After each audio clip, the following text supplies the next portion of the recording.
बिस्मिल्लाहिर्रहमानिर्रहीम। अस्सलाम वालेकुम डियर स्टूडेंट्स उम्मीद करता हूँ कि आप लोग सभी बखैर वफ़ियत होंगे। तो आज की इस वीडियो के अंदर हम लोग 10th फिज़िक्स उर्दू मीडियम के बाब नंबर 10 थर्मल फिज़िक्स इसका पहला टॉपिक शुरू करेंगे, हरारती फैलाव। इस टॉपिक के अंदर से स्टूडेंट्स जो एमसीक्यूज़ बन रहे हैं या शॉर्ट क्वेश्चंस बन रहे हैं, इनको भी हम साथ साथ अलग करेंगे और साथ इस टॉपिक को कंप्लीट करेंगे। तो जो बच्चे चैनल पे नए हैं वो लाजमी तौर पे चैनल को सब्सक्राइब कर लें ताकि मज़ीद इस तरह की एजुकेशनल वीडियोस बआसानी आप लोगों तक पहुंच सकें। तो आज का स्टूडेंट्स हमारा टॉपिक है हरारती फैलाव। हरारती फैलाव किसी जिस्म की लंबाई, एरिया या वॉल्यूम में वो इजाफा है जो इसे हरारत देने पर पैदा होता है। तो ये स्टूडेंट्स शॉर्ट क्वेश्चन बन रहा है, इसको आप लोगों ने मुकम्मल करना है। हरारती फैलाव इस तरह बन सकता है, हरारती फैलाव क्या है, हरारती फैलाव से क्या मुराद है, या हरारती फैलाव की तारीफ़ करें। तो स्टूडेंट्स हरारती फैलाव होता है किसी जिस्म की लंबाई, एरिया या वॉल्यूम में वो इजाफा जो किसी जिस्म को हरारत देने पर उसकी लंबाई में, एरिया में या वॉल्यूम में इजाफा होता है। इसको कहते हैं हरारती फैलाव। जैसे ही मादे का टेम्परेचर बढ़ता है, इसके मॉलिक्यूल्स काइनेटिक एनर्जी हासिल करते हैं, जिसके बायस वो तेज़ी से हरकत करते हैं और एक दूसरे से दूर हटने लगते हैं। स्टूडेंट्स किसी भी मादे को अगर हरारत दी जाए तो उसकी लंबाई में, उसके रकबा में, उसके वॉल्यूम में इजाफा हो जाता है। ये सिंपल सी बात आप लोगों ने जहन में रखनी है। किसी मादे को, जैसा कि कोई लोहे की सलाख हो सकती है, सरिया हो सकता है या कोई भी मादा हो सकता है, उसको अगर हरारत दी जाएगी, उसका टेम्परेचर बढ़ाया जाएगा तो उसकी लंबाई में, उसके एरिया में या उसके वॉल्यूम में इजाफा हो जाएगा। जैसे जैसे ही इसके टेम्परेचर को कम किया जाएगा, उसकी हरारत को कम किया जाएगा, वैसे वैसे इसकी लंबाई, एरिया या वॉल्यूम जो है वो भी कम हो जाएगा। तो जैसे ही मादे का टेम्परेचर बढ़ता है, इसके मॉलिक्यूल्स काइनेटिक एनर्जी हासिल कर लेते हैं, जिसके बायस वो तेज़ी से हरकत करते हैं और एक दूसरे से दूर हटने लगते हैं। यूं जिस्म फैल जाता है। जैसा कि स्टूडेंट्स ये शक्ल में दिखाया गया है, ये ठंडी या आम हालात में जो मादा है उसके मालिक्यूल ये दिखाए गए हैं। जैसे यहाँ पे किसी जिस्म के मालिक्यूल्स की हरकत, अलफ, कम टेम्परेचर पर कम एम्पलीट्यूड, बे ज़्यादा टेम्परेचर पर ज़्यादा एम्पलीट्यूड। यानी कम टेम्परेचर पे ये मालिक्यूल जो हैं ये एक दूसरे के करीब करीब हैं। जब इनका टेम्परेचर, किसी जिस्म का टेम्परेचर बढ़ाया गया तो ये मालिक्यूल दूर दूर हो गए हैं। तो जैसे जैसे स्टूडेंट्स जिस्म का टेम्परेचर बढ़ेगा, वैसे वैसे ही ये मालिक्यूल्स एक दूसरे से दूर होते जाएंगे, फैलते जाएंगे और जिस्म की लंबाई, वॉल्यूम या एरिया में इजाफा हो जाएगा। इसके बरक्स जब मादा ठंडा होता है तो मालिक्यूल्स एनर्जी खो देते हैं और करीब करीब आ जाते हैं, जिससे मादे में सिकुड़ाव पैदा होता है। इस अमल को हरारती सिकुड़ाव कहा जाता है। जैसे स्टूडेंट्स ये टेम्परेचर बढ़ा हुआ है, इसका टेम्परेचर आहिस्ता आहिस्ता ठंडा होगा, कम होगा, तो ये मालिक्यूल जो है दूर दूर हैं, ये करीब करीब हो जाएंगे। तो इससे जिस्म सिकुड़ जाएगा, उसकी लंबाई में जो इजाफा हुआ था वो कम हो जाएगा। तो इस अमल को हरारती सिकुड़ाव कहते हैं। आगे है ठोस अजसाम में हरारती फैलाव। जब ठोस अजसाम को हरारत दी जाती है तो वो फैलते हैं। जैसा स्टूडेंट्स मैंने आप लोगों को पहले बताया कि किसी भी ठोस जिस्म को हरारत दी जाए तो वो फैलता है, उसकी लंबाई में भी इजाफा होता है, उसके एरिया या वॉल्यूम में भी इजाफा होता है और ये फैलाव एक वसी टेम्परेचर तक तकरीबन मुस्तकिल रहता है। एक वसी टेम्परेचर तक ये फैलाव जो है ये बढ़ता रहता है मुस्तकिल तौर पे। टेम्परेचर में तब्दीली से ठोस की लंबाई या वॉल्यूम में तब्दीली हो सकती है। यानी टेम्परेचर को तब्दील करने से, हरारत को तब्दील करने से ठोस की, जो ठोस जिस्म है इसकी लंबाई या वॉल्यूम में भी तब्दीली आ जाती है। अगर ठोस जिस्म की लंबाई हरारत देने से तब्दील हो जाए तो इसे तूली हरारती फैलाव कहते हैं। ये स्टूडेंट्स तूली हरारती फैलाव की डेफिनेशन है, ये आप लोगों ने कर लेनी है। अगर ठोस जिस्म की लंबाई हरारत देने से तब्दील हो जाए तो इसे तूली हरारती फैलाव कहते हैं। यहाँ पे स्टूडेंट्स हम लोग मिसाल करेंगे। मिसाल के तौर पर शक्ल 10.2, ये अगले पेज पे शक्ल दिखाई गई है। यहाँ पे इसमें स्टूडेंट्स मेटल की एक सलाख है जिसकी इब्तदाई लंबाई L0 है। मेटल की सलाख की इब्तदाई लंबाई एल नॉट है को टेम्परेचर टी नॉट तक गर्म किया जाए तो वो फैलने लगती है। स्टूडेंट्स, सलाख की जो इब्तदाई लंबाई है इसको एल नाट से ज़ाहिर करते हैं, ये है एल नाट। और जो इब्तदाई टेम्परेचर है इसको टी नाट से ज़ाहिर करते हैं, ये इब्तदाई टेम्परेचर है। सलाख की इब्तदाई लंबाई एल नाट को टेम्परेचर टी नाट तक गर्म किया जाए तो वो फैलने लगती है। जब मेटल की सलाख को हरारत देकर इसका टेम्परेचर टी तक बढ़ा दिया जाए। स्टूडेंट्स, इब्तदाई टेम्परेचर टी नाट था तो उसको बढ़ाया, जब हमने टेम्परेचर को जैसे जैसे हम टेम्परेचर को बढ़ाएंगे वैसे वैसे ही सलाख की लंबाई भी बढ़ती जाएगी, तो इसकी नई लंबाई एल हो जाएगी। सलाख की इब्तदाई लंबाई थी एल नॉट, तो जब टेम्परेचर को बढ़ाया गया तो इसकी नई लंबाई बन गई है एल, लिहाजा सलाख की लंबाई में इजाफा यूं होगा। ये स्टूडेंट्स, ये है इसकी इब्तदाई सलाख की इब्तदाई लंबाई है ये वाली एल नॉट। तो जब इसको टेम्परेचर दिया गया, इसका टेम्परेचर बढ़ाया गया, इसको गर्म किया गया, तो इसकी लंबाई ये हो गई है, इसको एल से ज़ाहिर करते हैं।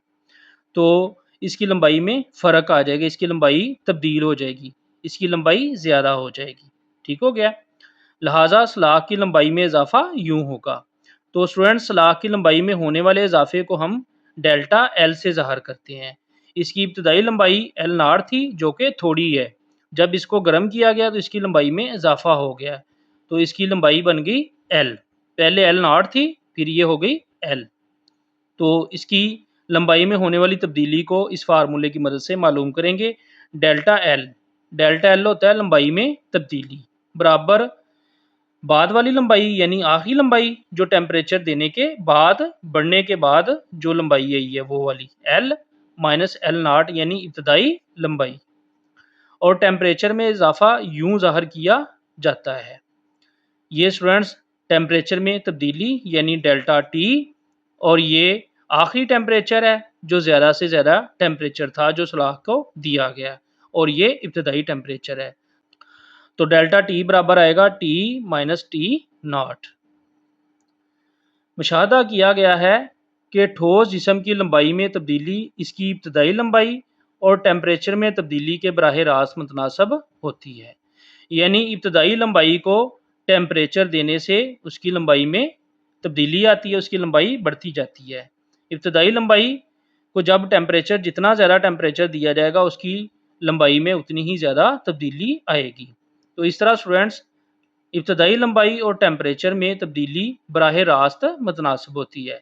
जैसे जैसे हम टेम्परेचर को बढ़ाएंगे वैसे वैसे ही लंबाई भी बढ़ती जाएगी, तो ये होगा बराह रास्त मुतनासिब, यानी डेल्टा एल बराह रास्त मुतनासिब एल नॉट डेल्टा टी। अब यहाँ पे स्टूडेंट्स हम इस मसवात को यहाँ पे ये फार्मूला जो है इसको हल करेंगे। तो इसके लिए ये जो बराह रास्त मुतनासिब की ये अलामत है इसको ख़त्म करेंगे, तो यहाँ पे बराबर लगा देंगे, और जब इसको ख़त्म करते हैं यहाँ पे बराबर लगाते हैं और यहाँ पे एक मुस्तकिल कीमत आ जाती है।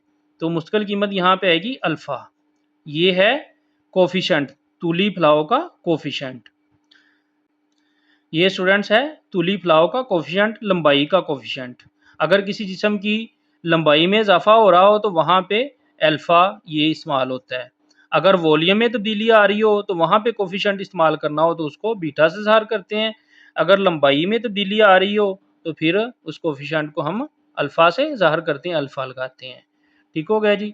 तो डेल्टा एल बराबर आ जाएगा alpha L not delta T. अब यहाँ से स्टूडेंट्स हम अल्फ़ा की कीमत निकालना चाहें तो ये एल नाट और डेल्टा टी को हम इधर डेल्टा एल पे तकसीम कर देंगे, तो आ जाएगा अल्फ़ा बराबर डेल्टा एल बटा एल नाट डेल्टा टी। अब यहाँ पे अल्फ़ा को इधर कर देंगे और इसको इधर कर देंगे, तो ये वाली कीमत है जी अल्फ़ा बराबर डेल्टा एल बटा एल नाट डेल्टा टी। ठीक हो गया जी। तो इस तरह ये हम इस फार्मूले में से अल्फ़ा की कीमत निकाल सकते हैं। इसी तरह अब इसको यहाँ पे जोड़ देंगे। अब यहाँ पे ये डेल्टा एल की जगह पे हम लगा देंगे ये वाली कीमत, डेल्टा एल बराबर होता है एल माइनस एल नॉट। तो यहाँ पे डेल्टा एल की जगह पे लगा देंगे ये वाली एल माइनस एल नॉट, और ये alpha L not delta T ऐसे ही नीचे लिख देंगे। अब यहाँ पे स्टूडेंट्स हमने निकालनी है एल की कीमत, तो ये एल नॉट एल में से माइनस हो रहा है, एल माइनस एल नॉट है, तो यहाँ पे ये एल नॉट इधर माइनस है, इधर जाके हो जाएगा जमा, तो इसको इस तरह लिख देंगे एल बराबर एल नॉट जमा ये alpha L not delta T. अब यहाँ पे हम देख सकते हैं एक कीमत ये है, एक ये है, इसमें भी एल नॉट है और इसमें भी एल नॉट है, इन दोनों में से एल नॉट को मुश्तरक ले लेंगे, तो यहाँ पे आ जाएगी एल बराबर एल नॉट ज़रब एक जमा एल्फ़ा डेल्टा टी। यहाँ से एल नॉट मुश्तरक आ जाएगा, तो यहाँ पे रह जाएगा एक, और यहाँ पे अल्फ़ा और डेल्टा टी बाकी रह जाएगा। तो इस तरह ये हम एल की कीमत भी मालूम कर सकते हैं। तो स्टूडेंट्स यहाँ पे अल्फ़ा किसी मटेरियल के तूली फलाव का कोफिशेंट है। अल्फ़ा जो है ये किसी भी मटेरियल के तूली फलाव का कोफिशेंट होता है। तो यहाँ पे ये टेबल दिया गया है, इसमें मुख्तलिफ मटेरियल्स के तूली फलाव के कोफिशेंट्स दिए गए हैं, ये आप लोगों ने याद कर लेने हैं। ये यहाँ पे एलुमिनियम है, पीतल है, कापर है, ये सारे मटेरियल्स दिए गए हैं और ये साथ इनके तूली फलाव दिए गए हैं। ये अल्फ़ा पर केल्विन, ये केल्विन में इनकी कीमतें की हैं। एलुमिनियम का तूली फलाव है 2.4 ज़रब 10 की पावर -5। इसी तरह पीतल की वैल्यू दी गई है। ये सारी वैल्यूज़ आप लोगों ने याद भी कर लेनी है।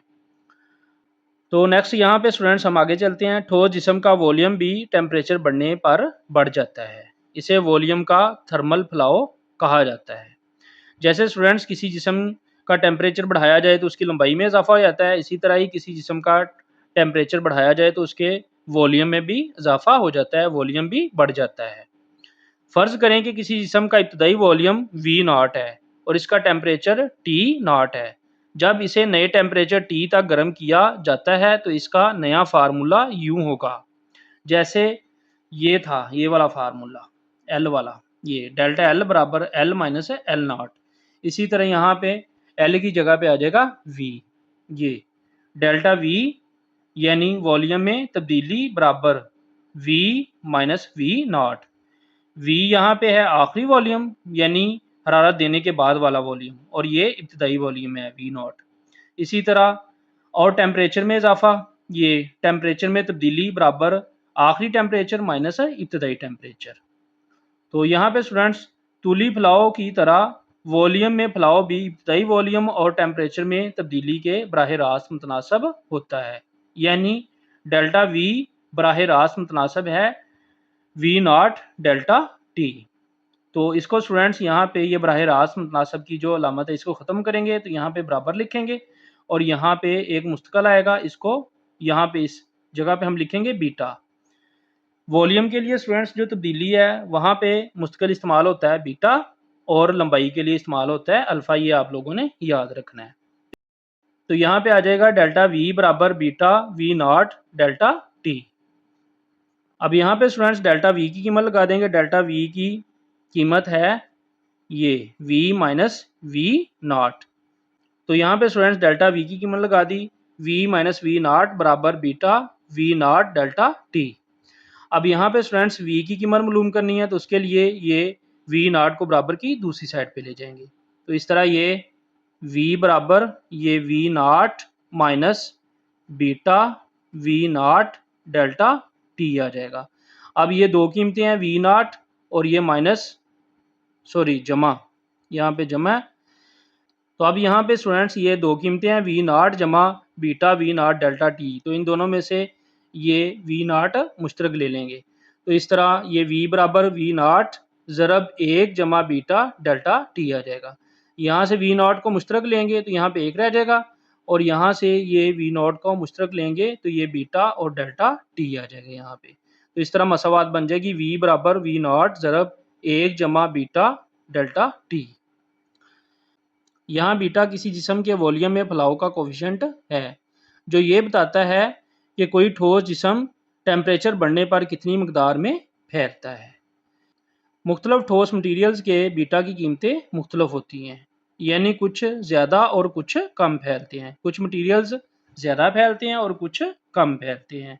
असाबी तौर पर यूँ लिख सकते हैं, ये बीटा बराबर delta we over we naught delta T. इस फार्मूले में से इसकी कीमत निकाल सकते हैं। ये बीटा की कीमत निकालने के लिए वी नॉट और डेल्टा टी को बराबर की दूसरी साइड पे ले जाके तकसीम कर देंगे। इधर ये ज़रब हो रहे हैं, इधर जाके तकसीम हो जाएंगे। तो इस तरह बीटा बराबर delta we over we naught delta t आ जाएगा। ठोस मटीरियल्स में एटम एक मुनज़्ज़म और ख़ास तरतीब में जुड़े होते हैं। टेम्परेचर बढ़ने पर एटम ज़्यादा वाइब्रेट करते हैं और अपने करीबी एटमों पर ज़्यादा दबाव डालते हैं। चूँकि एटम अंदर की तरफ नहीं जा सकते, इसलिए ठोस मटीरियल बाहर की तरफ फैलने लगता है। तो यहाँ तक स्टूडेंट्स आज के इस लेक्चर के अंदर हम लोग मुकम्मल करेंगे।